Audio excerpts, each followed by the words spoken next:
ካውንተር ኢትዮጵያ በርካታ ሃይድሮ ፓወር ግድቦች ያሏት የሰራች ያስተዳደረች ያለች ሀገር ናት።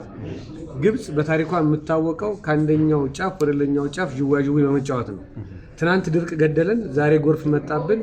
ፈርዖኖቿ የምትወት ከሆነ አንድ ነገር ነው፣ ከሰማይ ዘንቦባቸውን ከሆነ አንድ ነገር ነው። በኢትዮጵያ እንዲህ አይነት አሰራር ግን የተፈጠረ ጎርፍም የለም።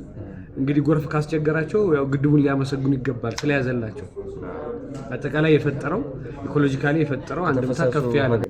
አረቦች አንድ አባባል አላቸው፣ ከተሰረቀች ግመል የተገኘች ግልገል ሁሌም ኢፍትሃዊ ናት ይላሉ።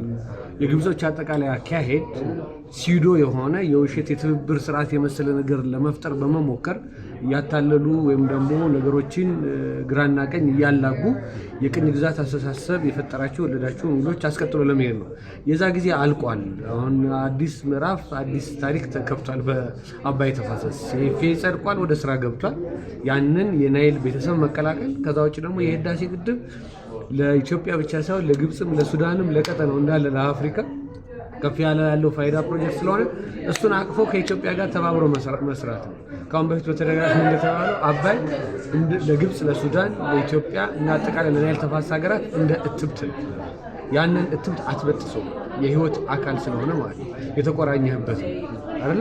ስለዚህ ያን ነገር እያለሙ እያፋፉ ፓይም ካለ እሱን ያስቀጠሉ ሄድ ነው እንጂ እንዲህ አይነት እኔ ብቻ ልብለው አይነት አስተሳሰብ ያረጀ ያፈጀ የጥንት የቅኝ ግዛት አስተሳሰብ ነው።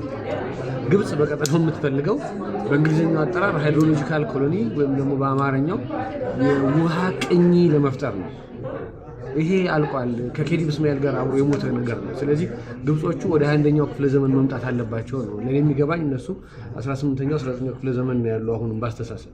እነሱ ወደ 21ኛው ክፍለ ዘመን መምጣት ያለባቸው ይመስለኛል።